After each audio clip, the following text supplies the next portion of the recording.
Hello, everyone. Welcome to week two's lecture. I am really, I believe that situating this presentation and this topic at this point in the class is really important. So, person of the therapist and that model ultimately asks you to reflect on your social location, your history, your beliefs, things that we talked about last week, which is so important. You are the tool in the room. And then we're also going to interweave in here the concepts of intersectionality and then power positions. So intersectionality is essentially understanding that you have multiple pieces of your identity. So for me, I identify as a cisgender woman. I am white. I am married. I am a mother. I identify as bisexual. I was raised upper middle class. I am educated. I am able-bodied. I don't identify with any religion. I identify, I think, more so as spiritual. I have a history of loss. So I could go on. I'm sure that there are maybe even big ones that I haven't identified. But each piece of my identity in isolation is what I would consider reductive. So if you look at me and just make assumptions about what you see, which is what we do as a therapist, if I walked into your room, if I were your client and I walked into your room, you would make some assessments of me based on nothing more than what I look like, and that is evolutionarily purposeful.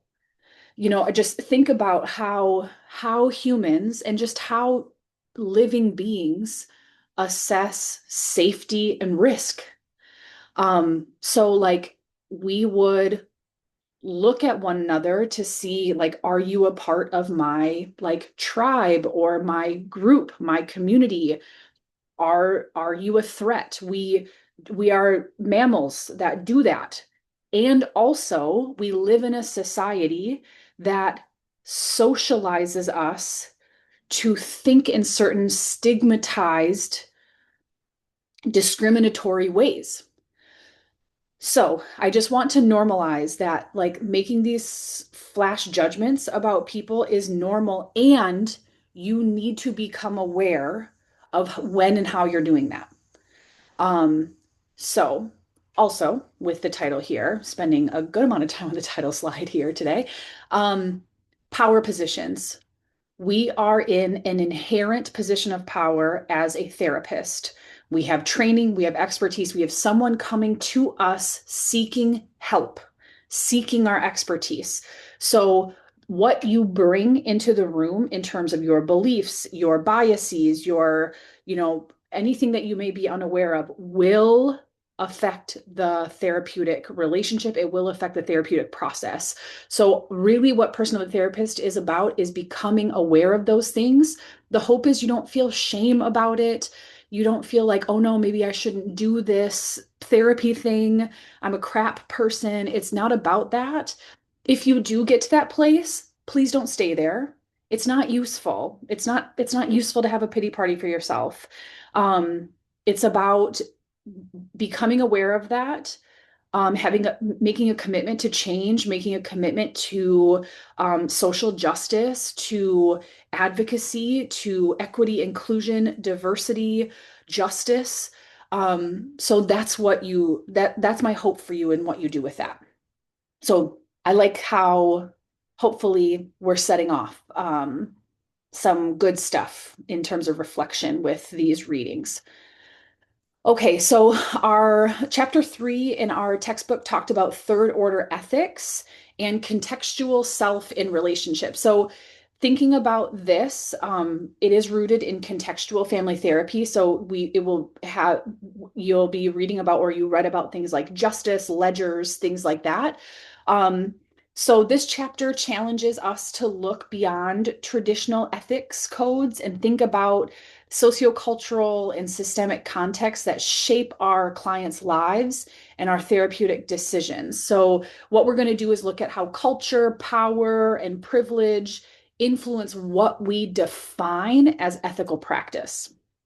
So, what is third order ethics?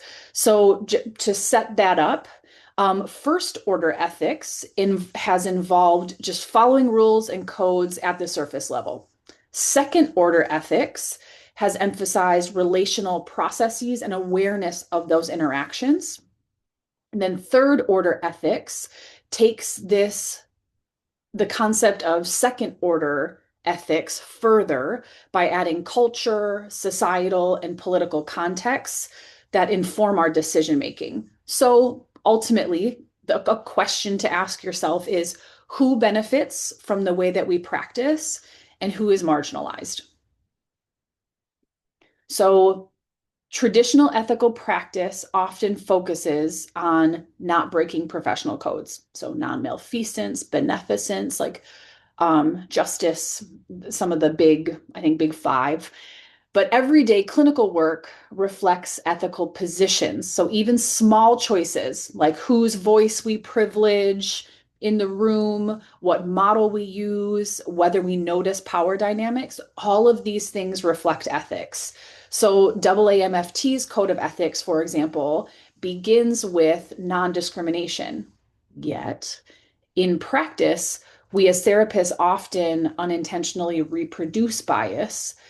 And in this, essentially, how we do this is by using Eurocentric models, which are the foundation of our field, or treating high status clients, meaning like usually uh, monetarily, like SES, um, with more deference. So, like giving them a little bit more like benefit of the doubt or seeing them more strengths based. And all of these can perpetuate oppression. So, third order ethics asks us to consider broader implications, like I said, than first order and second order. So, some questions that you might ask is when honoring cultural traditions, are we supporting oppression? When clients make autonomous choices, do we account for any structural limitations like poverty, racism, or sexism? And these codes of ethics reflect dominant cultural values. So if they're applied universally without any context, they may unintentionally colonize other cultural groups. So just thinking about ontological, which is like how we know what we know, epistemological, how we've learned what we know, and addressing any injustices in regard to those. Okay, so relational ethics reminds us that all therapy is embedded in relationships and meaning making. So, third order ethics extends this by requiring a meta perspective. How do social power and dominant cultural narratives shape what is considered to be true, valid, or ethical? So, pulling in some narrative prior to covering narrative here. Without this lens, we as therapists risk reinforcing inequity. How we could do this is potentially prioritizing white, male, cishet, upper middle class or upper class perspectives as the most credible. So just thinking about how we have come to know our worldview, and it's really encouraging, from a person of the therapist focused lens of constant reflection, continuous reflection, and awareness of your social location. And I just want to be very clear of what I mean when I say social location. That is all of those identities within our overall identity, how I situated myself saying I'm white, I'm a woman, I'm cisgender, I'm bisexual, all of these types of things all of those together inform my social location. Ultimately, that just means like how I perceive the world, how I'm received by the world, the perceived value I have in society. That's what social location is in a nutshell.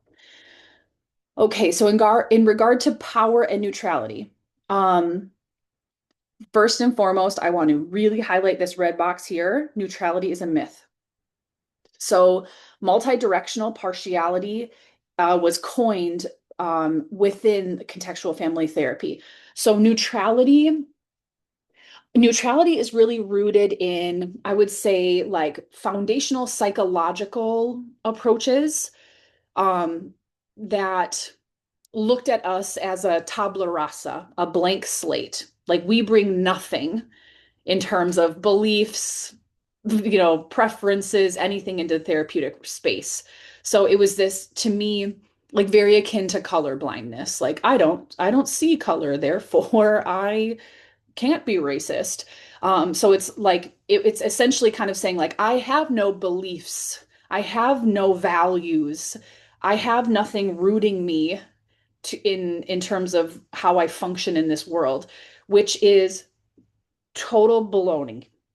So if you ever hear someone talking about neutrality, that they are neutral, that they're objective, things like that, like don't don't do this that. Don't do that. You are a subjective, partial human. You're partial.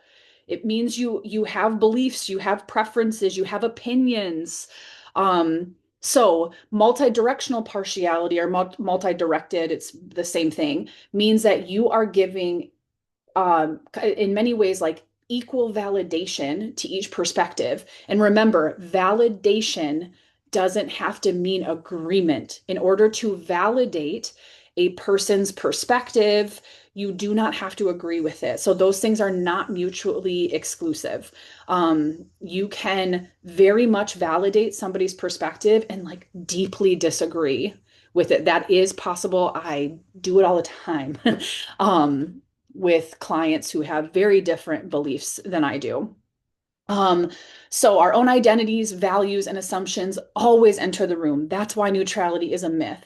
Third order ethics requires constant reflexivity. So that's ultimately asking, how am I affected by the process of therapy and how do I affect the process of therapy? So it's this bi-directional relationship. So you're asking yourself things like, whose interests am I centering?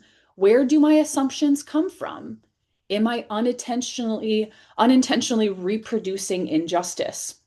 And so it's really important for us to critically examine our own social location, privilege, biases. And this is in order to avoid reinforcing systemic oppression in more subtle ways. So, neutrality has long been seen as a professional standard. As I said, neutrality often maintains a status quo and ignores power differences. Again, like if I come in to a room of people of various colors and say, I don't see color, all I'm doing is reinforcing a status quo. And I am ignoring the fact that race is absolutely a factor in power differences in our world. So socioculturally attuned practices use what has been called multi-directed partiality, which is validating all voices while actively engaging in working for equity. So equity is different than equality. Equality is everyone gets exactly the same thing.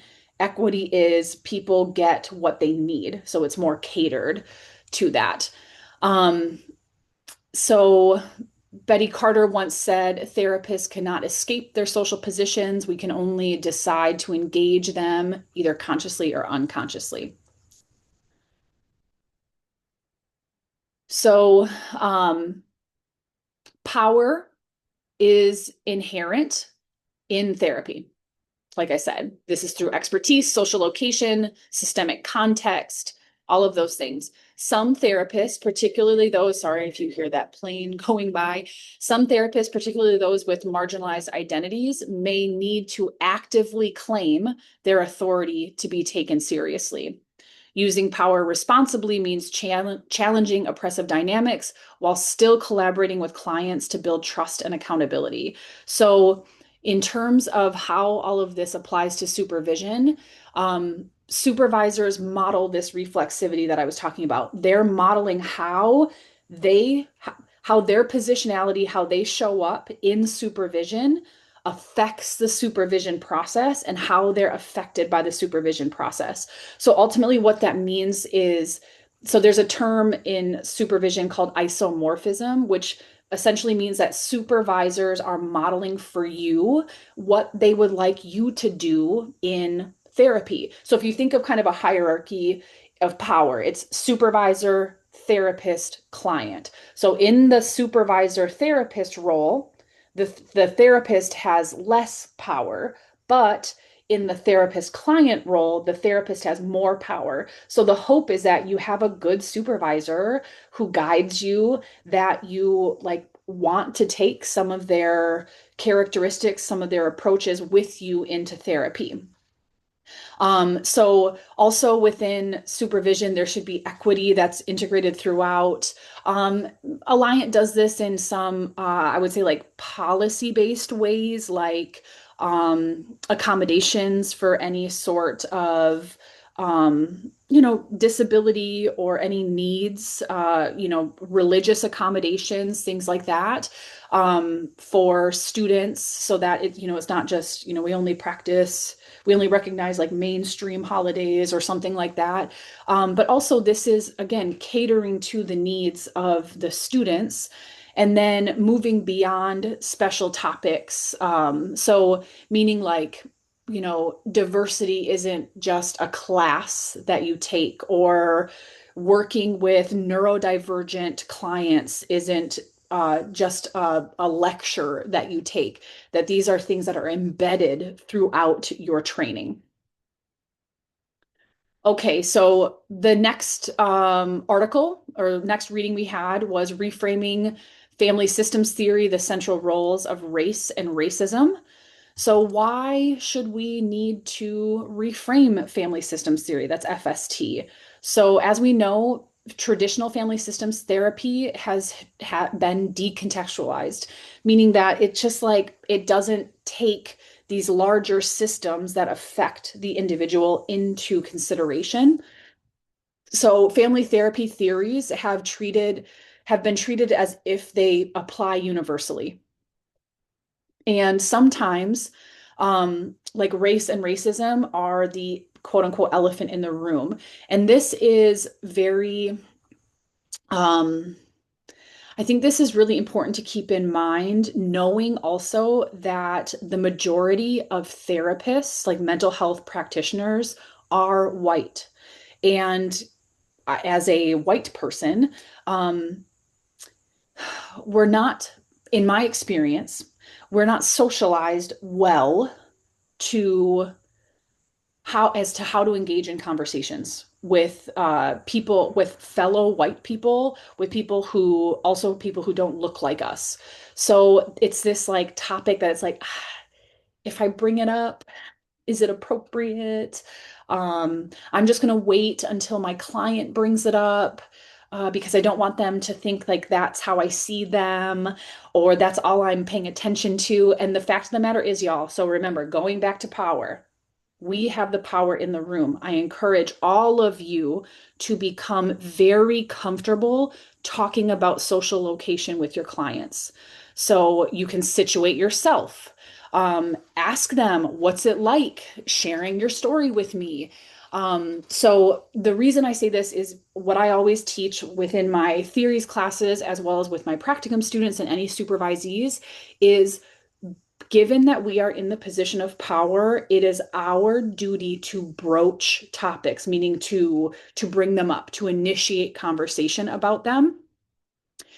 It is very important to socially contextualize and culturally contextualize, sociopolitically contextualize your clients and bring that into the room as a just a part of the conversation.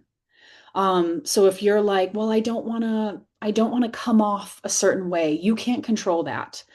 And I promise you, the more that you practice staying away from it, the more and more uncomfortable you're going to be with it. So just talk about it. Tell me how you were raised affects you. What is it like for you being XYZ in society? How is that relevant to what brings you to therapy? Because it is. Like I know sometimes we hear in like political rhetoric that from certain people, people make everything's about race. We make everything political, and you'll learn about this in this class. It's because it is. Everything is political. Everything is informed by things like race, because race is one of the biggest social organizers of our society, along with socioeconomic status.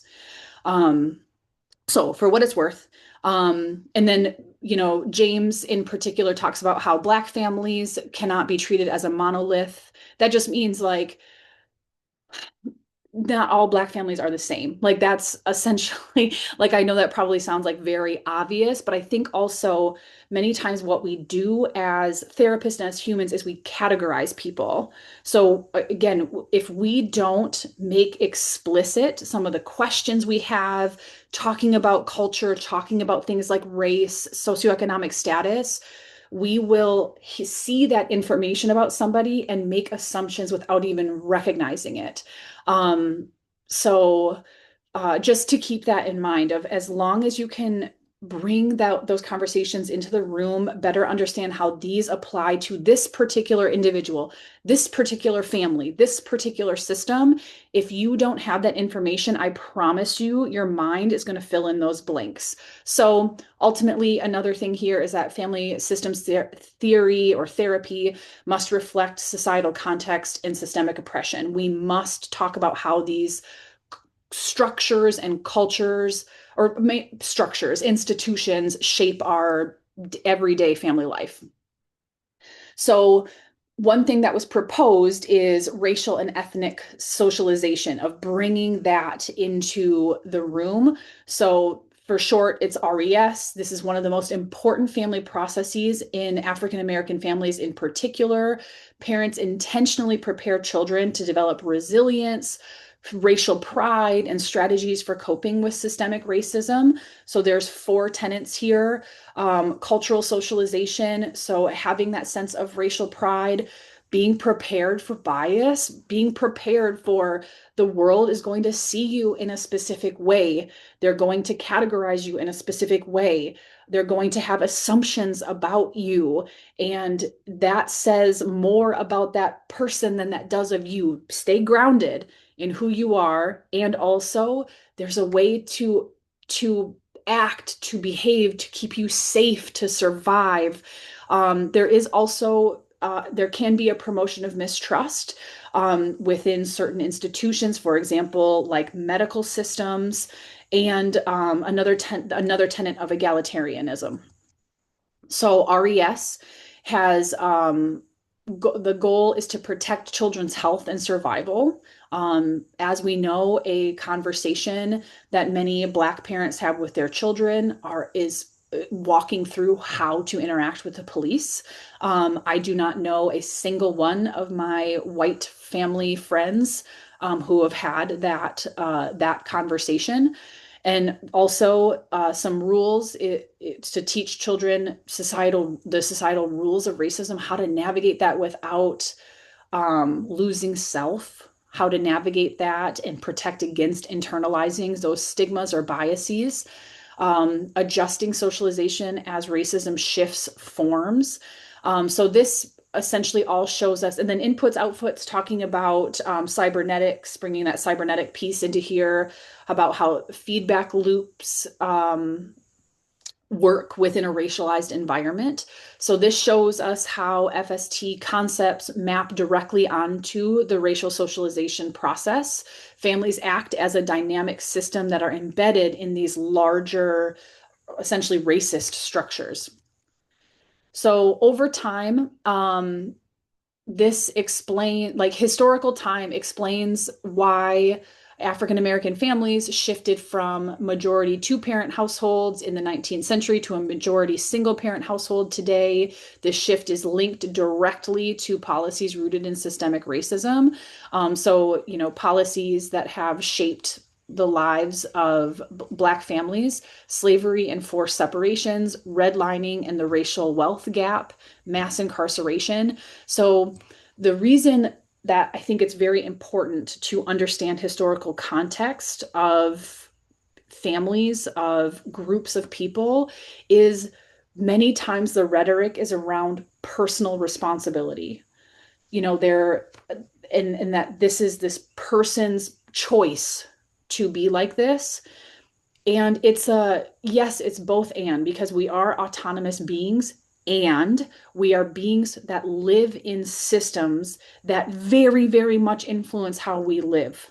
So I encourage you um, to think, for example, we're talking specifically here about Black families, that like one thing that I always say to students is thinking about how we frame risk factors. So, for example, like being Black is not a risk factor. Racism is a risk factor. Like racism is the problem. Being Black is not the problem. So, just thinking about these historical policies and how they affect family structures today, there's a legacy of this happening with particular racial and ethnic groups with particular socioeconomic statuses. So please think about the larger systems and the historical influence. So families were often denied agency in structuring themselves. And again, like I said, choice challenges the assumption that families freely self-organize. So Black families, for example, historically had little say in their structure due to slavery, discriminatory policies, systemic behavior, or systemic barriers. So slavery, families disrupted at the owner's will, at the families didn't have a choice as to how to structure the individuals who were enslaved. Their lives were dictated by other people who owned them. Structural racism, there were limited choices in housing, schooling, mobility. We know about segregation and extremely racist policies. And then they essentially created adaptive kinship networks. So having grandparents, fictive kin, trying to extend that community and have more collectivistic type of family structures. So implications with the application of RES. This must inform interventions. If we take just traditional family systems therapy or theory interventions and apply them universally to everyone, it will not work. Ultimately, this reframed theory will help therapists, policymakers, you can see here, and researchers avoid deficit-based views and instead recognize resilience in the midst of systemic challenges, systemic barriers, just being disproportionately disadvantaged. So what we tend to do is look at, because of the history of our field and the pervasiveness of white supremacy, we tend to see like white families or like a traditional view of families and others. And when we see other, we tend to see difference as a negative. So just keep that in mind. This is me offering it to you for you to really sit with yourself and say, do I do that? Um, if I do, how do I feel about that? How might I change that? Because that's very important to do so. Also, with research, including different races, including a history of racism, including the effects of that, understanding history, um, and how that informs our research. So, in conclusion, reframing family systems theory in this way makes it not only more inclusive, but also more accurate. It urges us to integrate theory with the lived experiences of marginalized families. So here, family systems theory is enriched by centering race and racism, adding historical time, adding the concept of choice. So this helps us to better support, specifically because it was created for African American families, for Black families. Well, I'll say African American. Um, yeah, I'll say Black. Just think like there's a difference. So because I'm just thinking about like even if there are Black individuals within the United States that don't have a family history of being enslaved, they're still lumped in many ways as a monolith. So anyway, just thinking about how it supports African American families in its creation, and also just families of various races, various ethnicities, again, various races and ethnicities. So then I think our final reading for the class is talking about queer theory, intersectionality, and LGBT parent families. This was Few and Demo's 2016 article that integrates queer theory and intersectionality into the study of LGBT parent families. Ultimately, this article critiques traditional family scholarship for reinforcing heteronormativity and argues for more nuanced approaches. So what we're going to do in these slides is unpack their arguments, key findings and implications for family therapy, also how it can apply to policy and research. So keeping in mind that this is a postmodern course, and the purpose of this is about challenging dominant narratives about like what is a appropriate family, a healthy family, a functioning family, and broadening views of how we see them.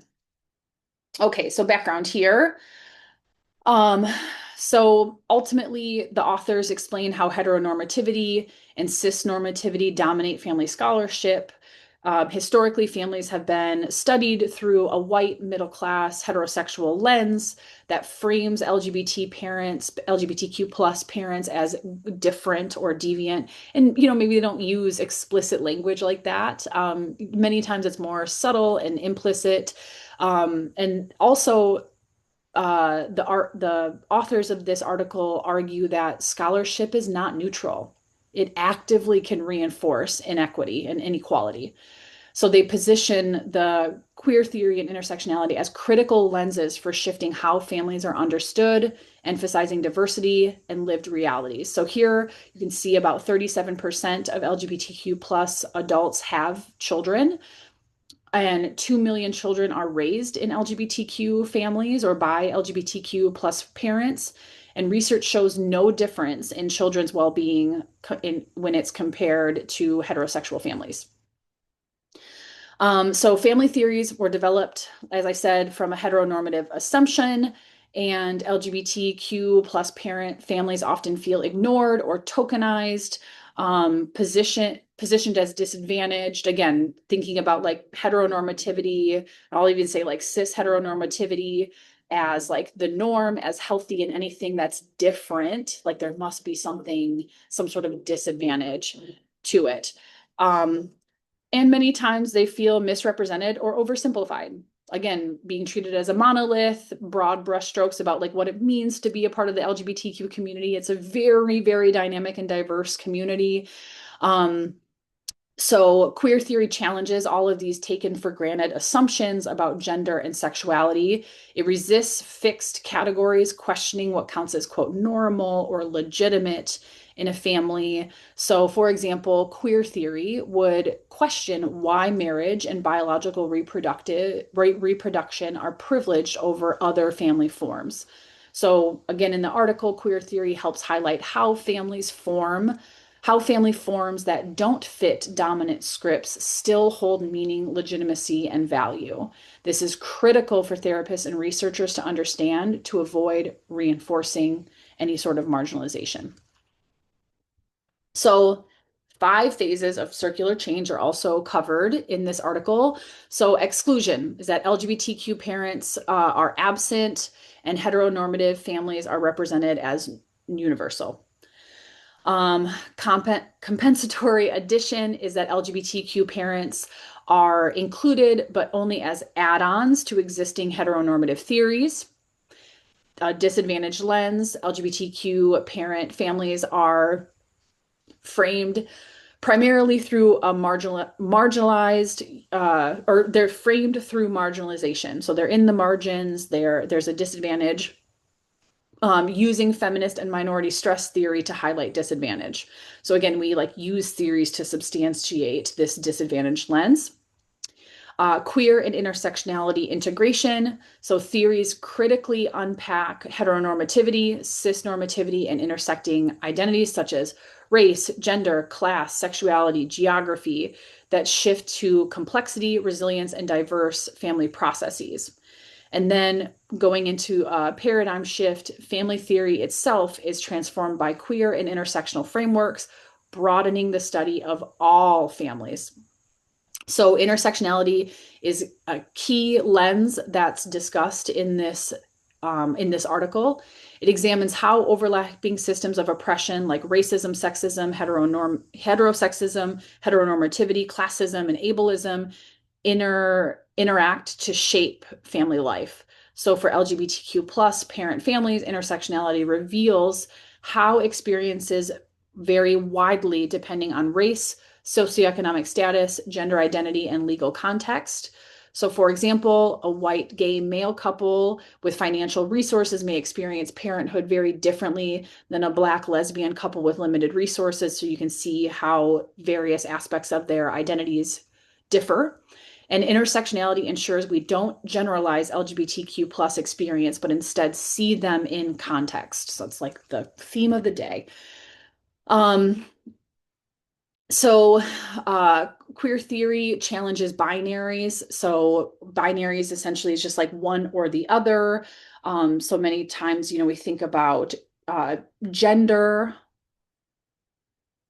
yeah, and sex. We think about gender and sex on as a binary of one or the other, male, female.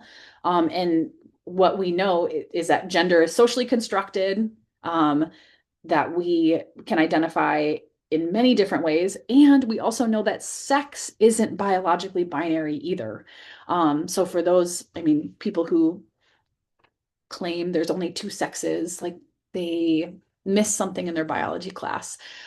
Straight, gay in terms of gender, sexual orientation, and then like real or pseudo families. Real families are connected by blood, by biology, and any families that aren't, they're considered pseudo families. So queer theory challenges this and examines how heteronormativity affects therapy, how it affects people.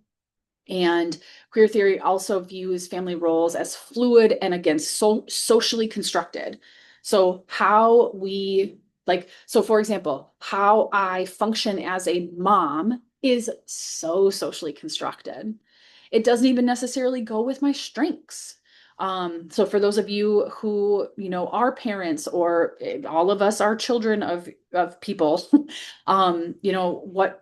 how have we socially constructed our roles in terms of birth order? I'm also an oldest sibling. So I was socialized very differently than my sister. So just think about how all of these labels we place on people are socially constructed. They're not even necessarily inherent to the person. And when people express themselves in a socially non-traditional way, there's consequences to that. And anyway, I'm probably going to get off on a tangent here, but let's talk a little bit about intersectionality. So intersecting identities such as race, class, and gender, sexuality, geography, like I said, that's all of these aspects of our identity intersect to make unique people. Every single person on the planet is unique. due to these intersecting identities. And intersectionality helps reveal how power and privilege shape families. Um, so there is a the goal of having a transformative pedagogy. So this is, and essentially pedagogy is like how we teach, how we prepare students for being therapists. So the goal is to acknowledge heteronormativity and cisnormativity in our teaching, be having that be explicit and commit to self-reflexivity and challenging biases. That's the purpose of person of the therapist, self of the therapist work. We want to foster a critical and experiential learning environment. And by critical, it means just like critically looking at exploring. So challenging, how do we know what we know? How have we come to believe what we believe? Is that the truth? Which I'll like, you know,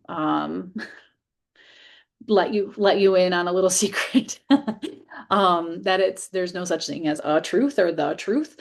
And then prepare for student resistance, meaning like that if you are feeling defensive, if you're feeling like this is too much, no, I like I'm uncomfortable with challenging this. This is rooted so deeply in what I'm rooted so deeply in this.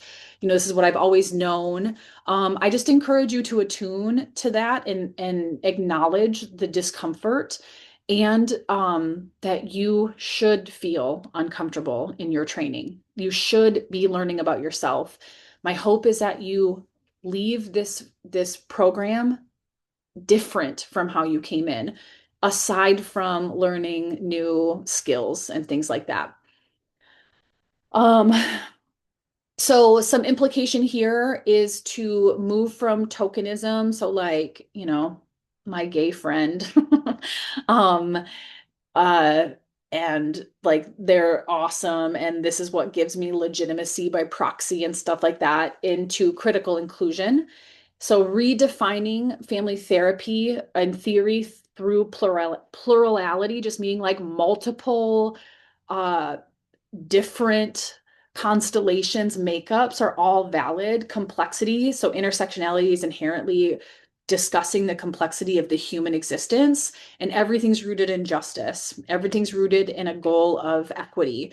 And encouraging students to engage with diversity as a central component when working with clients, not as this like peripheral, like add-on thing.